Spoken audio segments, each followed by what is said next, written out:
हुगली जिले के श्रीरामपुर महेश स्थित 629 वर्ष पुराने जगन्नाथ मंदिर में अक्षय तृतीया के अवसर पर चंदन यात्रा उत्सव का शुभारंभ हुआ।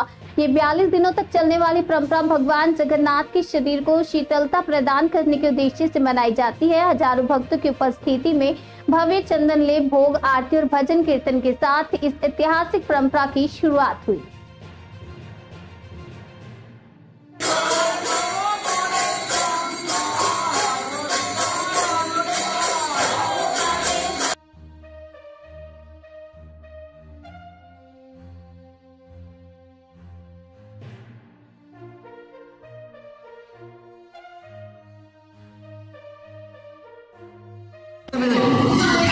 দাদা, আজকে মাসে চন্দন যাত্রা জগন্নাথ দেবে, কি বলবেন?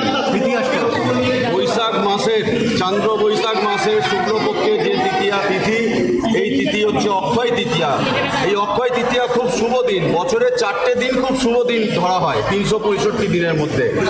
বিজয়া দশমী, অক্ষয় তৃতীয়া, পয়লা বৈশাখ এবং কার্তিক মাসের প্রথম দিন, এবং এই 4টে দিনের মধ্যেও সবথেকে শুভ দিন হচ্ছে অক্ষয় তৃতীয়া। তাই জন্য এই দিনে আপনি শুভ কাজ করলেও সেটা অক্ষয় হয়ে থাকবে, অশুভ কাজ করলেও সেটা অক্ষয় হয়ে থাকবে। এবং এই অক্ষয় তৃতীয়ার দিনই হচ্ছে মহাপ্রভুর চন্দন যাত্রা উৎসব বলা হয়।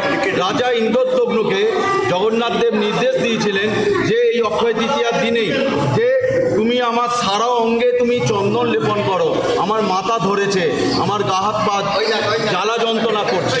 আমাদের জগন্নাথ দেবের রূপ হচ্ছে সম্পূর্ণ মানব রূপ। আমাদেরও যেমন এই বৈশাখ মাসের প্রখর রোদে যেমন আমাদের গা হাত পা জ্বালা যন্ত্রণা করে, জগন্নাথ দেবেরও মাথা ধরেছিল, জগন্নাথ দেবেরও গা হাত পা যন্ত্রণা করেছিল, জ্বালা করেছিল। তো সেই সময় থেকে ওনাকে শুধু চন্দন, টোকা টোকা চন্দন আমরা লেপন করি। চন্দন হচ্ছে খুব শীতল জিনিস, তাই জন্য আমরা মহাপ্রভুর মাথায় চন্দন ফেটি দিয়ে, সুগন্ধি কর্পূর দিয়ে মহাপ্রভুর মাথায় চন্দন লেপন করি। 21 দিন ব্যাপী এই চন্দন যাত্রা উৎসব চলে।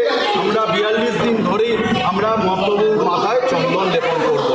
বিশেষ পূজা অর্চনা চলছে এবং একটি স্ক্রিন করা হয়েছে যেখান থেকে সরাসরি সম্প্রচার দেখানো যাবে এবং এখানে বহু অতিথিরা আজকে আসবেন, সেই বিষয়ে কি বলবেন? দেখুন, অতিথি আসবে এখানে।